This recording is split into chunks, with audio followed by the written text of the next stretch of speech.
Bismillahirrahmanirrahim. Bismillahirrahmanirrahim.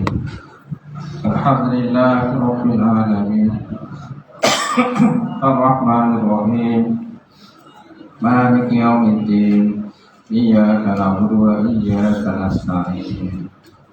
Ihdinas siratal mustaqim. Siratal ladzina an'amta 'alaihim ghairil maghdubi 'alaihim waladdallin. Amin. Assalamualaikum warahmatullahi ta'ala wabarakatuh. Alhamdulillahillazi nahmaduhu wa nasta'inu wa nasta'di wa na'udzu billahi min syururi anfusina wa min sayyiati a'malina. May yahdihillahu fala mudilla lahu wa may yudlilhu fala hadiya lahu. Asyhadu an la ilaha illallah wahdahu la syarika lahu wa asyhadu anna Muhammadan 'abduhu wa rasuluh. Allahumma shalli wa sallim ala sayyidina wa nabiyina wa habibina wa maulana Muhammad imamil muttaqin wa qadil al-jahilin wa ala alihi wa sahbihi ajma'in. Allah subhanahu wa ta'ala fil Qur'an al-Karim Ba'da billahi minasyaitonir rajim. Yarfa'illahu alladhina amanu minkum wal ladzina utul ilma darajat. Maksudnya Allah Subhanahu wa taala mengangkat orang-orang beriman dan berilmu di kalangan kamu akan beberapa derajat. Wa qala Nabi sallallahu alaihi wasallam, la yunhalukum hatta hawahu tab'an lima jitu. Maksudnya tidak sempurna iman salah seorang kamu sehingga hawa nafsunya aku akan cenderung kepada apa yang aku bawa. Kata Rasulullah SAW. Wakala Nabi sallallahu alaihi wasallam, "Mayyidillahu bihi khairan yufaqqih bihi." Maksudnya barang siapa dikehendaki Allah Taala kebajikan, mesti diberikan kepahaman dalam agama. Baik. Yang mati silakan Tuan Imam, kemudian Tuan Bilal, kemudian Ustaz Puasa Surau, sidang jemaah muslimin muslimat yang berdoa. Alhamdulillah kita dapat bersama sekali lagi pada malam ini. Jadi malam ini kita baca kitab yang pertama, kita baca kitab Asas Akidah sudah. Lepas tu kalau sempat kan kita baca kitab perkara. Sebab arahan terbaru dia suruh baca kitab Asas Akidah sampai 2 tahun. Sampai 2 tahun juga. Mana kalau sampai 2 tahun, kalau ikutkan kitab ni memang tak usik lah. Tapi kita kena buat orang kata 2 pecahan kitab. Sekali ngajar kita kena baca 2 lah. Boleh? Kalau tidak kan memang tak usik lah.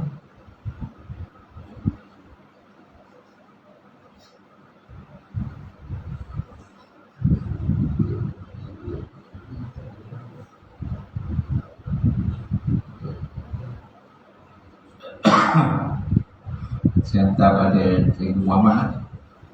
Cikgu Muhammad yang arahan dia. Awak set? Tak bawa pula.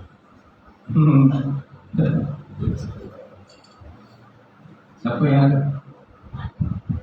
Set nombor dah tu. Nak kena ayat hasil lah dulu.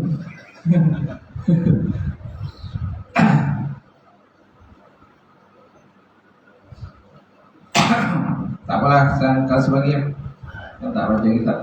Baik, insyaAllah pada malam ini kita kepada tentang pembahagian qadim. Qadim terbagi pada 3, qadim zati, qadim sifati, qadim idafi dan zamani. Dalam kitab ni dia ada sebut pembahagian qadim lah. Dalam ni dia sebut pembahagian qadim, muka surat 45.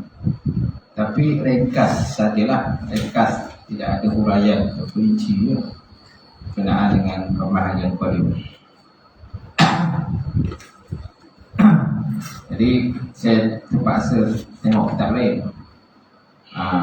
Baik.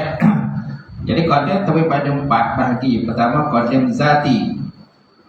Cuma makna qadim kita maklumlah sedia ada makna qadim dan sedia kan, sedia. Makna sedia itu tidak ada permulaan kepada wujud Allah Subhanahu Wa Taala. Sebab kalau ada permulaan kepada wujud Allah, samalah seperti makhluk. Sebab makhluk ada permulaan kepada wujud kita. Sebelum ada kita, sudah tentu ada mak ayah kita. Sebelum ada mak ayah, akan ada datuk dan moyang kita. Sebelum ada datuk moyang, yang sebelum-sebelumlah. Betul? Sampailah kepada Nabi Adam kan juga setahu kan. Jadi Allah Ta'ala ni dia tidak ada permulaan. Dia dekat sifat qadim. Qadim maknanya sedia. Sedia maksudnya tiada permulaan kepada wujud Allah Subhanahu Wa Ta'ala. Cuba qadim tadi pada 4. Yang pertama qadim zati. Qadim zati maksudnya qadim zat Allah. Qadimnya zat Allah Ta'ala itu qadim. Atau kata qadim zati, maknanya dinisbahkan kepada zat Allah Ta'ala. Sebagaimana yang telah kita bahaskan sebelum ini. Jadi zat Allah Ta'ala tiada didahului oleh sesuatu perkara yang lain. Allah Ta'ala telah ada sebelum sesuatu itu wujud. Jadi sebelum ada sesuatu, sebelum ada alam jagat ini, Allah Ta'ala telah berwujud. Kerana mustahillah alam ini terjadi dengan sendirinya. Alam begitu canggih, hebat kan, mustahil terjadi dengan sendirinya. Mesti ada yang mencipta alam itu. Jadi pencipta, khalik, mestilah wujud dahulu. Makhluk mestilah wujud kemudian. Berbeza dengan orang kafir. Di mana orang kafir dan etikat mereka, khalik itu pencipta itu wujud kemudian. Sedangkan yang dicipta wujud dahulu. Yang dicipta wujud dahulu. Sedang yang mencipta wujud kemudian. Sebab apa? Tuhan itu dicipta kemudian. Betul? Tuhan mencipta kemudian. Dah ada makhluk, dah ada pencipta, makna dah ada yang kena cipta, baru ada Tuhan. Tuhan kemudian. Bila Tuhan wujud kemudian, baru disembah Tuhan itu. Betul? Jadi maknanya manusia itu wujud dahulu, mana penyembahnya wujud dahulu, kemudian dibuat patung, mereka cipta patung, itu cantik hebat, kemudian patung itu disembah oleh yang kena cipta tadi lah. Itu yang pelik tu. Itulah tingkat mereka lah. Tingkat mereka sesat gitu. Baik. Jadi Allah Ta'ala telah ada sebelum suatu itu wujud. Dan Allah Ta'ala telah sedia ada. Atau dengan perkataan lain, dia Allah Ta'ala itu bersifat dengan qadim. Qadim maknanya sedialah. Dan dikedaki kita meyakini dengan bersungguh bahawa Allah Ta'ala itu Tuhan yang tiada permulaan baginya. Dan darat untuk berfikir secara lebih mendalam tentang hal yang berkaitan dengan zat Allah. Jadi kita dilarang berfikirlah sangat berkenaan macam mana zat Allah Ta'ala itu yang sebenarnya. Yang penting kita mengesakan zat Allah Ta'ala. Sebabnya dalam akidah Sunnah ni, tauhid terbagi pada 4. Yang pertama tauhid zat, tauhid af'al, tauhid perbuatan, tauhid sifat, kemudian tauhid zat, dan tauhid asma' wa sifat. Asma' wa sifat sudah 4 lah pembagian tauhid. Ini dibincang dalam kitab Nurul Nafis. Dalam Nurul Nafis dibincanglah satu persatu berkenaan dengan pembahagian tauhid. Berbeza dengan golongan apa kata Wahabi, tak? Golongan Mu'tazilah dan sebagainya, berbezalah pandangan mereka. Mereka ada tauhid uluhiyah, tauhid rububiyah dan sebagainya. Uluhiyah, rububiyah. Di mana mereka letakkan tauhid rububiyah itu kepada orang kafir. Mana orang kafir pun ada tauhid rububiyah pada pandangan mereka lah. Jadi berbeza dengan di Sunnah wal Jamaah. Di mana mereka menganggap bahawa Allah Ta'ala itu ada dua tauhid, uluhiyah dan rububiyah. Tauhid rububiyah itu ialah tauhid yang ditingkatkan oleh orang kafir. Di mana bila tanya orang kafir itu siapa yang ciptakan langit dan bumi, mereka jawab Allah. Qul in sa'altahum man khalaqas samawati wal ard la yaqulunna Allah. Kalau ditanya pada orang kafir siapa yang ciptakan langit dan bumi, mereka menjawab Allah. Jadi sebahagian daripada orang Islam itu sendiri mengitikadkan bahawa orang kafir itu ada tauhid. Sedangkan kita ahli sunnah, orang kafir tiada tauhid. Jadi makna tauhid uluhiyah itu kita kena tafsirkan dengan makna yang lain. Kita boleh terima lah ada tauhid uluhiyah, tauhid rububiyah dan sebagainya. Kalau kita mengaji kitab kitab akidah di sunnah yang dikarang oleh Bekam Mufti disabahkan. dia mendefinisikan tauhid uluhiyah itu ialah mengesahkan dan meningkatkan dengan tingkat yang jazam dan pasti bahawa Allah Subhanahu Wa Taala itu zat yang wajib wujud, yang wajib disembah. Sedangkan tauhid rububiyah itu maksudnya meningkatkan dengan tingkat yang jazam bahawa Allah SWT itu yang mentadbir dan menguruskan alam. Jadi kalau kita tafsirkan, definisikan tauhid dalam bentuk macam itu boleh, tidak ada masalah. Cuma kalau kita meletakkan tauhid rububiyah itu dengan etikat pada orang kafir, itu yang tertolak, itu tak boleh diterima bagi akidah di sunnah lah gitu. Sebenarnya kalau kita di sunnah, kita ada 4 lah. Kita ada tauhid af'al, tauhid perbuatan, kemudian tauhid sifat, kemudian tauhid zat, dan juga tauhid asma wa sifat. Ada 4 pembagian tauhid lah itu. Baik. Kemudian kita lihat pada qadim zati, tadilah selesai dah. Mana qadim pada zat Allah Ta'ala. Allah Ta'ala itu zat dia qadim, sedia kan. Dan qadim kita dah bincang sebelum ni lah. Mana qadim itu tiada permulaan pada Allah Ta'ala. Kemudian qadim sifati. Bagaimana dengan qadim sifati? Mana qadim sifati ialah qadim sifat Allah. Maknanya dia fokus bincang pada sifat Allah Ta'ala lah, yang sesuai qadim. Oleh itu zat Allah Ta'ala itu qadim, maka tentulah sifat-sifatnya juga qadim. Kerana sifat tidak akan berdiri tanpa zat. Betul? Jadi kalau zat Allah Ta'ala tu, batang diri Allah Ta'ala tu pun dah qadim, sudah tentu sifat yang qadim. Sifat yang qadim. Tak boleh kita katakan sifat yang baru. Macam diri kita ni baru. Baru maksudnya ada permulaan pada wujud dah. Ada permulaan pada wujud itu maksudnya baru. Dan makhluk dalam baru. Jadi bila zat diri kita ni baharu, hadis ataupun baharu, semakna segala sifat-sifat yang ada pada kita pun baharu. Sifat yang ada pada kita. Apa sifat pada kita? Contohnya tinggi, rendah, kan, kulit sawo matang, tangan kita macam mana, kaki macam mana. Kita ni orang ni apa, pemarah ke, pemurah ke, cantik ke lawa, kan, handsome ke, handsome sebagainya, kita dikatakan sifat. Jadi kalau dah batang tubuh kita ni adalah baharu, maka segala sifat-sifat yang duduk pada diri kita pun baharu juga. Jadi kalau lihat pada Allah Ta'ala ni sifat qadim, sedia, kan? Jadi sudah tentu segala sifat-sifat yang ada pada Allah Ta'ala pun qadim juga. Tak boleh kita katakan baru. Contohnya sifat qudrat, iradat dan muhayyad dan sebagainya. So segala sifat-sifat itu adalah qadim. Sebab apa? Dia duduk pada zat yang qadim.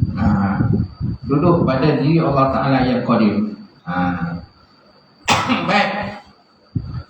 Untuk mudah faham pengertian zat dan sifat ini, kita fahamkan dengan sebuah buku. Artinya kita rasa dengan tangan kita bahawa buku itu ada. Manakala yang kita lihat benda yang dikatakan buku itu sifat, iaitu bentuk dia yang seperti 4 segi, warna-warni dan sebagainya. Zat ialah sesuatu yang dapat kita rasa, tetapi sifat adalah sesuatu yang kita lihat. Kita lihat akan memberikan nama kepada zat itu. Zat, contohnya buku ni, kitab ni, yang kita pegang ini ialah zat dia kan. Zat dia lah. Zat dia yang dibuat daripada kertas kan. Dia ada kertas, ada kilat-kilat tu kan. Ada kilat-kilat dan sebagainya. Okey, ini yang dikatakan zat. Mana benda yang boleh kita pegang, boleh rasa lah macam tu. Habis warna hijau? Warna hijau ni apa? Warna hijau 4 segi kan. 4 segi tebal. Okey, berapa ketebalan dan sebagainya. Oh, ini dikatakan sifat. Sifat buku tu lah kan? Sifat buku. Jadi sifat tu duduk pada zat buku ini. Zat buku ini. Okey. Jadi kalau dah kitab ni, buku ni baru, hadis, maknanya segala sifat yang duduk pada buku pun adalah baru. Dan segala sifat ini menunjukkan kepada buku ini. Menunjukkan kepada buku ni. Oh, ini buku apa? Buka-buka. Oh, ni buku peka. Kan? Buku peka dan sebagainya. Apa bincang bab munakahat, nikah kahwin. Betul? Okey.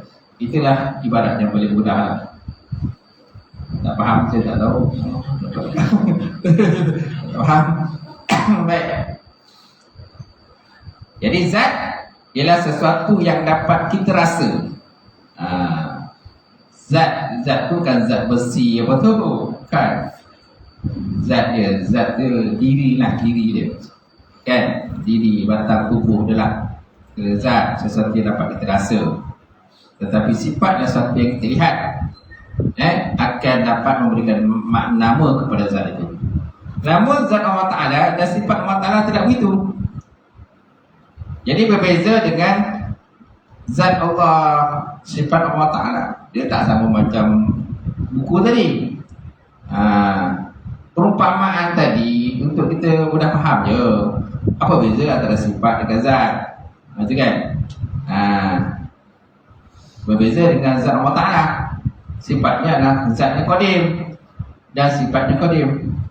Dan sifatnya itu tidak bercerai tanggal daripada zat dia. Tak bercerai tanggal.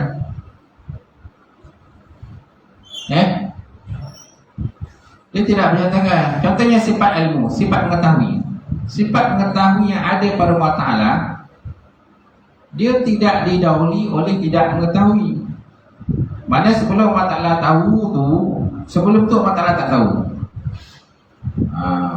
Dia tidak macam tu. Ada yang Allah Ta'ala tahu sikit, tahu banyak. Boleh macam tu? Tak boleh. Berbeza dengan makhluk. Makhluk ada juga sifat mengetahui. Tetapi sifat mengetahui makhluk ini didahului dengan tak mengetahui. Tak adalah, walaupun dia ni profesor, doktor, hebat kan. Tak ada waktu dia lahir hari dulu dah jadi doktor dah. Lahir-lahirnya doktor, dah pakar dah. Lahir-lahirnya dah pakar tu, semua dah pakar. Lahir-lahir dah jadi doktor. Ada tak macam tu? Tidak. Dia tidak macam tu. Berbeza dengan makhluk. Makhluk mesti melalui tak tahu dulu. Berbeza dengan Allah Ta'ala. Allah Ta'ala tu tahu selamanya. Tidak dahului oleh tidak tahu. Kalau didahului oleh tidak tahu, sama seperti makhluk. Itu maksud sifat mengetahui itu. Mengetahui yang berbeza dengan makhluk. Dan kita pula ada tahu sikit, ada tahu banyak, ada ingat sikit, ada ingat banyak. Betul? Dah tua so lagi banyak tak ingat. Sampai rumah pun tak terkenal. Kau ni siapa? Kau ni siapa kan? Rumah pun tak ingat. Sebab ingatan dia dah kurang. Dia lupa kata. Baik, kemudian qadim idafi. Qadim idafi artinya sandaran atau tambahan. Qadim idafi artinya qadim yang terjadi antara makhluk. termasuk qadim idafi. Alif dot alif fa ya idafi. Mana idafi ini sandaran taf. Maksudnya terdahulu sesuatu atau seseorang daripada sesuatu atau seseorang yang lain. Contohnya, terdahulu seorang bapa daripada anak. Betul? Terdahulu bapa pada anak. Ada tak anak dah lahir dulu, bapa lagi kemudian? Ada? Tak ada. Tak ada anak lahir dulu, bapa lagi kemudian. Tak ada cucu lahir dulu, okey. Kemudian datuk lahir kemudian. Kecuali seseorang yang dikehendaki oleh Allah Ta'ala. Contoh yang berlaku pada Nabi Allah Uzair. Nabi Uzair itu dia dimatikan, diwafatkan selama 100 tahun. Disebut dalam kisahnya, disebut dalam Quran tu. Au kallazi marra ala qaryatin wa huwa khawshatun ala furusiha, kan. Itu kisah Nabi Uzair. Kisah Nabi Uzair yang diwafatkan atau ditidurkan selama 100 tahun. Bila dia bangun semula, Allah Ta'ala hidupkan dia semula, dia dapati bahawa anak dia tu lagi tua daripada dia. Anak dia lagi tua daripada dia. Kalau tuan-tuan tak percaya, cuba baca kisah Nabi Uzair. Nabi Uzair lah. Nabi Uzair ni dianggap sebagai Tuhan oleh orang Yahudi. Orang Yahudi menganggap dia sebagai Tuhan, tapi Uzair tak mengaku dia sebagai Tuhan. Uzair ni antara Nabi yang hafal berkenaan dengan kitab Taurat. Kitab Taurat diturunkan kepada Nabi Musa. Kemudian diwarisi sampailah kepada Nabi Uzair berkenaan Taurat tu. Jadi waktu dia dilahirkan semula, hidupkan semula, dia pasti semua orang dah lupa dah berkenaan dengan kitab Taurat dan yang ada. Sehinggalah Nabi Uzair tadi menyatakan semula tentang kitab Taurat itu. Gitu. Baik. Tapi daripada segi kata kebiasaannya dari segi hukum adat dia lah, kan, mestilah bapa lahir dahulu, anak lahir kemudian. Baik. Namun walaupun seorang bapa itu lebih dahulu daripada anak, dia tetap ada permulaan, iaitu apabila dia dilahirkan oleh bapanya pula. Itulah perbezaan qadim makhluk dan qadim Allah Subhanahu Wa Ta'ala. Okay? Mana setiap benda tu dia ada permulaan. Mana permulaan daripada anak mestilah ayah dan mak, kan. Permulaan daripada mak ayah mestilah datuk dan moyang, kan. Datuk dan wan. Permulaan daripada datuk dan wan, moyang, kan. Apalah dia punya mata rantai tadi bersama-sama lah macam tu. Jadi Allah Ta'ala tidak ada bersama-sama macam tu. Yang bersama-sama itu istilahnya namanya ialah tasalsul. Tasalsul ni maknanya mata rantai yang bersama-sama. Allah Ta'ala dia tidak terjadi begitu. Kalau tidak, samalah seperti makhluk. Macam tu. Kemudian qadim zamani diartikan ia sebagai lalu masa atas sesuatu. Sekurang-kurangnya setahun. Setahun ni boleh dianggap sebagai qadim zamani. Kalau belum sampai setahun, maka tak boleh diterapkan sebagai qadim zamani. Zamani maksudnya masa lah. Bukan penyanyi zamani tu. Yang badan dia bengkok, kan. Dia dah operate, kan. Lalu ke tak? Yang SMA macam tu. Hari tu dia badan bengkok, kan. Apa penyakit dah? Tak tahu lah ni. Tulang belakang. Tulang belakang jaga-jaga. Jangan terlampau angkat benda-benda berat pun tak boleh juga. Memanglah waktu muda-muda angkat benda berat. Bila dah tumbuh, dah bengkok pula kan. Dah bengkok, dah rumah pun dah bocil lah. Dah sekolah. Dah rabi, suami bengkok je. Tak lah. Baik. Sebagai contoh, terdahulu tahun 90 daripada tahun 91. Sebagai contoh, terdahulu tahun 90 daripada tahun 91. Lebih dahulu tahun 93 daripada 81, betul? Jangan jadi macam apa tu, Zam-Zam ya. Zam-Zam ke zaman ni apa benda tu dalam TV kan, kelakar tu kan. Kan ada dia punya lawak tu kan. Dia belum kan. Dia ada lawak tu.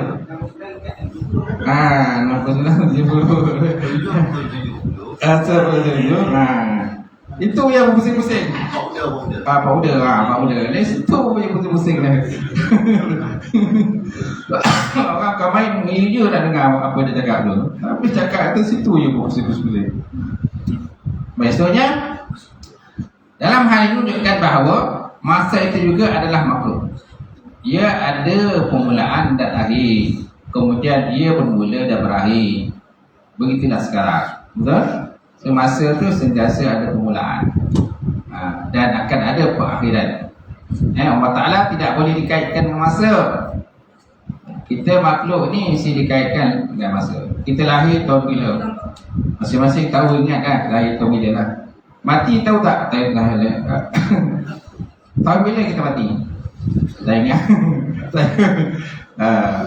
Orang yang kubur dia jawab. Betul tak? Orang yang kubur dia jawab. Tuan bila mati dia akan beritahu saya jelas tak? Dia mati kat mana, langgar kat aksiden dan sebagainya. Bagi kita masih hidupnya, yang kita tahu kita lahir tahun bila dan kita lahir di mana. Sebab apa disebut dalam surat beranak kan? Kita lahir hospital mana, KPJ ke, hospital Sorban ke, Rombau ke sebagainya. Lepas tu dia lahir je kita buat surat beranak. Kalau surat beranak tu lah dia ada apa tu, yang tengah-tengah tu 06 ke 04 kan.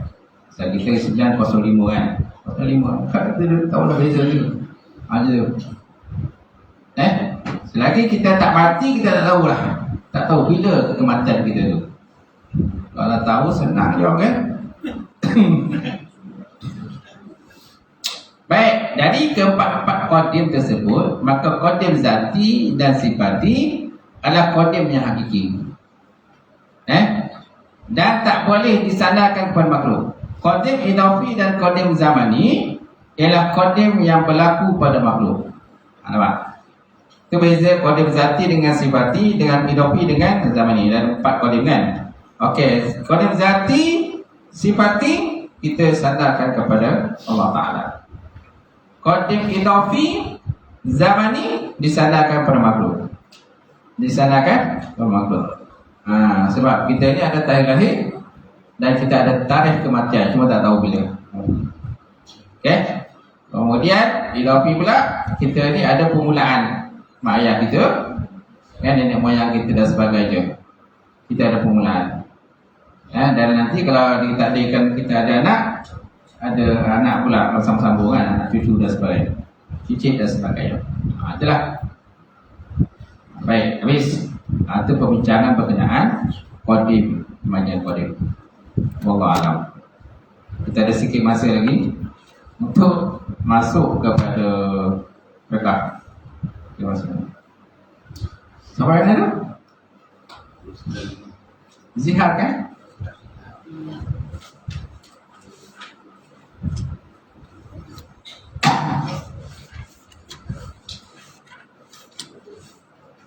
Dah habis. Buluk dah habis. Zihar lah. Betul? Surat 301. Baik, pengertian zihar.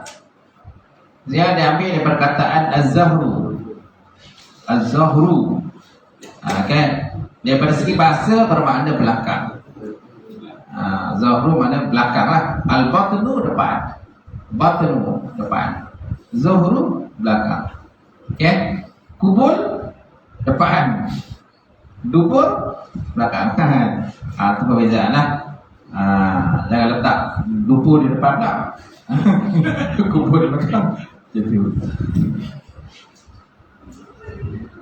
ini demikian kerana pada asalnya zahir, zihar adalah apabila suami berkata kepada isterinya, bagiku engkau seperti belakang ibuku. Ini dikatakan zihar. Zihar sirawah lah, mana belakang. Jadi perkataan zihar itu ambil perkataan belakang. Sebab kelaziman orang Arab, dia akan buat itulah dalam konteks zihar ini. Dia akan sebut belakang. Belakang isterinya sama seperti belakang ibunya, kan? Mana mensamakan anggota. Zihar ni ialah mensamakan anggota isteri kita dengan orang-orang yang haram kita berkahwin. Seperti ibu, kakak kan. Mana orang yang haram kita, mana haram mu'abbad, haram yang selama-lamanya kita berkahwin. Jadi apabila seorang suami itu menyerupakan kan batang tubuh, mana-mana bahagian batang tubuh isterinya dengan orang-orang yang haram dia berkahwin selama-lamanya, haram mu'abbad gitu, maka orang itu suami itu telah dikira sebagai menziharkan, punya zihar. So macam mana nak lepas pada zihar? Nanti tengok ada belakang. Baik, sementara zihar ialah silah. Pada silah pula ialah apabila seorang suami menyamakan isterinya daripada sudut pengharaman dengan seorang daripada mahramnya, seperti ibu dan adik-beradik perempuannya. Adik-beradik perempuan, kita kata haram mu'abbad, haram selama kita tak boleh kahwin dengan mereka ini. Orang Arab jahiliah menganggap zihar sebagai satu daripada cara talak, tetapi Islam memberikannya satu tanggapan lain dan menentukan beberapa hukum yang lain selain daripada talak. Sebab dia ada perbezaan daripada talak lah. Sebabnya diasingkan tajuk zihar dengan talak. Okey, hukum zihar. Ijma' ulama menyatakan bahawa zihar adalah haram dan satu daripada dosa besar. Allah Subhanahu wa taala menamakannya sebagai munkar dan dusta. Dia termasuk dalam bab munkar dan dusta lah. Allah Ta'ala sebut dalam Quran, wa innahum la yaquluna munkaran minal qawli wa zura. Dan sesungguhnya mereka telah melakukannya demikian, memperkatakan satu perkara yang munkar. Munkar dan dusta. Ayat Quran berkenaan zihar ini memang adalah hukum zihar secara am, ada dah 3 belakang. Surat 309 tu lah. 309 tu ayat berkenaan zihar. Wallazina yuzahiruna min nisa'ihim summa ya'uduna lima qalu wa tahriru raqabatin min qabli an tamassa. Jadi kan ayat yang ketiga tu, wallazina yuzahiruna min nisa'ihim, itu dalil berkenaan zihar. Kemudian lapan zihar. Lihat pula semula pada muka surat 302, lapan zihar. Lapan bermakna zihar terbagi pada 2. Dia ada 2, satu yang soreh, satu lagi kinayah. Dia sama macam talak. Ada talak, ada talak soreh kan, talak kinayah. Jadi zihar pun ada. Dia ada zihar yang soreh, lapan yang soreh, dan ada lapas yang kinayah.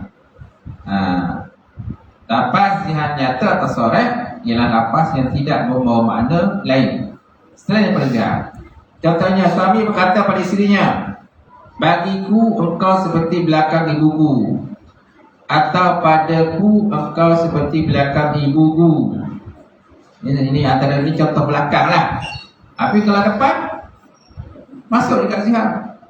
Perutmu sama seperti perut ibuku, kan? Pipimu seperti pipi ibuku. Mana menyamakan fizikal. Tapi kalau menyamakan yang sifat, tak. Contohnya kecantikanmu, sama seperti kecantikan ibuku, itu tak boleh. Dia tak boleh berzihar lah, kan? Lawamu sama seperti lawa ibuku. Kan, pemurahmu sama seperti pemurah ibuku, tak boleh. Warna kulitmu sama seperti kulit ibuku, tak boleh. Itu warna kan, dia mestilah zat dia, kan. Di tangan, tangan, kaki, perut, belakang, betul? Pipi ada. Baik. Apabila seorang suami berkata demikian, dia telah melakukan zihar, sama ada dengan niat ataupun tidak, selagi dia mempunyai syarat sah talak, iaitu cerdik berakal serta sedar makna yang diucapkan. Sebabnya bila bergurau-gurau dengan isteri tu, janganlah kata kalau bila sangat gurau kan gitu. Bila gurau-gurau bila sangat tu, kadang takut terucap benda-benda yang seperti inilah, seperti zihar ini. Baik. Kemudian lafaz zihar kiasan, kinayah, itu lafaz yang boleh diadaikan membawa makna zihar dan bukan zihar. Contohnya, suami berkata pada isterinya, bagiku engkau seperti ibu dan adik-beradikku, atau padaku engkau seumpama mak dan adik perempuanku. Nampak tak? Ini tak berapa jelas. Dia apalah pada zihar lah, sebab dia tak sebut batang tubuh. Dia tak sebut tangan ke, belakang ke, kaki ke, dahi ke kan. Apabila seorang suami berkata demikian, maka makna ungkapan tersebut adalah menurut yang dimaksudkannya. Yasru ia adalah zihar jika suami yang mengungkapkan bermaksud demikian. Sebaliknya, jika seorang suami bertujuan menyamakan isteri dengan ibu dan adik-beradik perempuannya daripada sudut kemuliaan dan penghormatan, maka ia tidak dianggap zihar. Kalau menyamakan isteri daripada sudut kemuliaan isteri tadi ataupun penghormatan isteri kau ni, mana kepandaianmu sama seperti kepandaian ibuku, kecantikanmu sama seperti kecantikan ibuku, kan? Itu tidak berlaku zihar lah. Gitu. Itu tiada satu pun yang wajib atas suami tersebut. Kemudian kesan perbuatan zihar. Apabila suami melafazkan zihar, sama ada secara nyata atau secara kiasan dengan niat zihar, maka kesannya seperti berikut. Yang pertama, jika ungkapan zihar diikuti dengan lafaz talak, maka hukum zihar tersebut termasuk dalam hukum talak. Dalam hal ini, zihar tidak membawa sebarang kesan, kerana lafaz talak seolah-olah telah mentafsirkan zihar itu.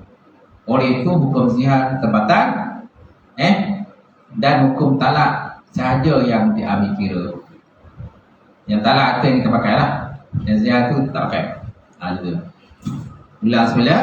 Jika ungkapan zihar diikuti dengan lafaz talak, maka hukum zihar termasuk dalam hukum talak. Dalam hal ini, zihar tidak membawa sebarang kesan, kerana lafaz talak seolah telah mentafsirkan zihar tersebut. Oleh itu, hukum zihar terbatal ataupun tak berlaku, dan hukum talak sahaja yang diambil kira. Yang kita pakai ialah talak. Kemudian yang kedua, jika lafaz zihar itu tidak diikuti dengan talak atau sebarang perkara yang memutuskan ikatan perkahwinan, maka perbuatan suami itu dianggap menarik kembali kata-katanya serta bertentangan dengan kata-kata tersebut. Perbuatannya tidak meninggalkan isteri yang dizihar itu dianggap membatalkan penyamaan yang diungkapnya dan bertentangan dengan maksud ungkapan tersebut. Oleh itu, suami perlu membayar kifarah dengan segera. Jadi nak lepaskan tu yang kifarah tu. Nak lepaskan daripada zihar tadi, supaya boleh bergaul semula dengan isteri, kena bayar kifarah. Selagi tak bayar, tak boleh bersama dengan isteri semula. Gitu. Ulang semula. Jika lafaz zihar tidak diikuti dengan talak atau sebarang perkara yang memutuskan ikatan perkahwinan, maka perbuatan suami itu dianggap menarik kembali kata-katanya serta bertentangan dengan kata-kata tersebut.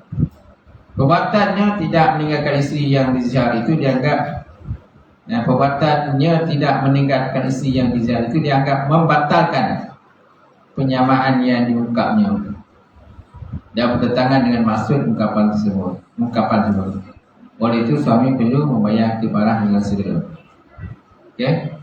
So kafarah zihar terdapat beberapa peringkat kafarah. Berdasarkan kemampuan suami melakukan seperti berikut. Pertama, memerdekakan seorang hamba. Okey, kena merdekakan seorang hamba yang mukmin yang tiada sebarang kecacatan yang boleh menjejaskan usaha dan kerjanya. Seperti sangat tua atau tiada anggota badan. Kudung kan? Seperti kaki kudung, dia tak boleh lah. Tapi hamba ni dah tak wujud dah. Betul? Dah tak wujud lah. Dulu adalah zaman Nabi dulu ada punya hamba. Hamba ni mana orang yang ditawan dalam peperangan. Orang yang ditawan dalam peperangan itu dikatakan hamba. Dan hamba ni boleh dijual beli. Boleh dijual ni. Pada cerita Pilamdi dia ada hamba kan. Ya.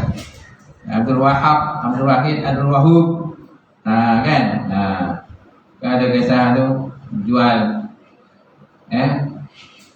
jual tidak, kalau marah dijual. Marah dijual.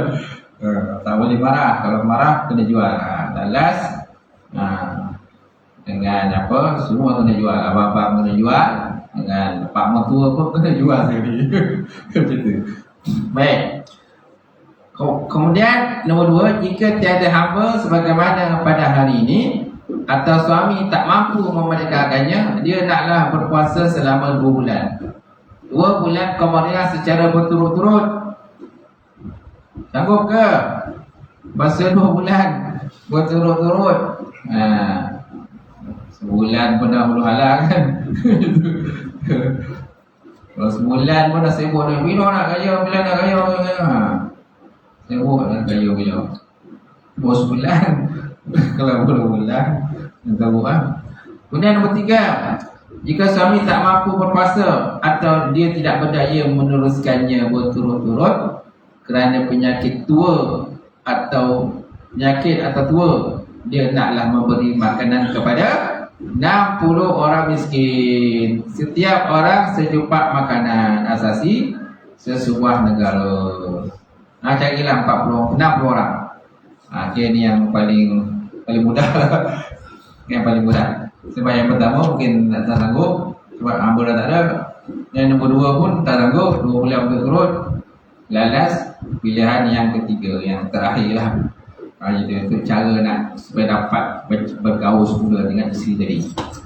Gitu. Kalau tidak kan, memang tak boleh lah bergaul dengan isteri. Kalau bergaul, siap lah.